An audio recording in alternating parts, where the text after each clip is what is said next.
நீங்கள் பார்த்துக் கொண்டிருப்பது 24 நியூஸ் தமிழ். ஆண்டுக்கு ஆண்டு நீலகிரிக்கு வரும் சுற்றுலா பயணிகளின் எண்ணிக்கை அதிகரிப்பதால் புதிய சுற்றுலா ஸ்தலங்களை உருவாக்க சுற்றுலாத்துறை இயக்குநருடன் சுற்றுலாத்துறை அமைச்சர் க ராமச்சந்திரன் ஆய்வு.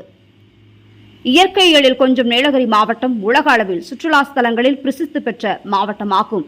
உள்நாடு மட்டுமின்றி வெளிநாடுகளில் இருந்தும் ஆண்டுதோறும் 35 லட்சம் சுற்றுலா பயணிகள் உதகைக்கு சுற்றுலா வந்து செல்கின்றனர். அவ்வாறு வரக்கூடிய சுற்றுலா பயணிகள் பொதுவாக சென்று பார்த்து ரசிப்பது தாவரவியல் பூங்கா, தொட்டபெட்டா, படகு இல்லம் போன்ற சுற்றுலா ஸ்தலங்கள் மட்டுமே சென்று வருகின்றனர்.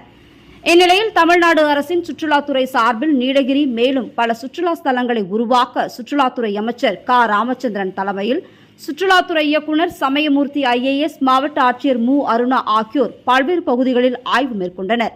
இதனைத் தொடர்ந்து தனியார் பங்களிப்புடன் உதகை படகு இல்லத்தில் நடைபெற்று வரும் சாகச விளையாட்டு பணிகளையும் புதிதாக அமைக்கப்படும் ஜிப்லைனிங் பணிகளையும் ஆய்வு மேற்கொண்டு அவர்கள் படகு மூலம் பயணம் செய்து தேனிலவு படகு இல்லம் பகுதியில் புதிதாக அமைக்கப்பட்டு வரும் மரவீடு பணிகளையும் ஆய்வு மேற்கொண்டனர்.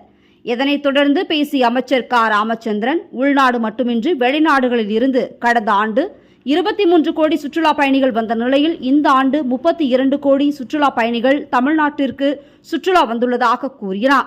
தமிழ்நாட்டில் சுற்றுலாத்துறை மூலம் 40 கோடி மதிப்பீட்டில் பல்வேறு பணிகள் மேற்கொள்ளப்பட்டு வருவதாகவும் தமிழ்நாட்டில் சுற்றுலாவை மேம்படுத்த ஒன்றிய அரசிடம் 170 கோடி நிதி கேட்டுள்ளதாகவும் அந்த நிதி விரைவில் கிடைக்கும் என அமைச்சர் க ராமச்சந்திரன் தெரிவித்தார். ஆய்வின் போது சுற்றுலா வளர்ச்சி கழக மேலாண்மை இயக்குநர் சமயமூர்த்தி IAS, மாவட்ட ஆட்சியர் மு அருணா IAS, கூடுதல் ஆட்சியர் கௌஷிக் IAS உட்பட அரசு உயர் அதிகாரிகள் உடனிருந்தனர்.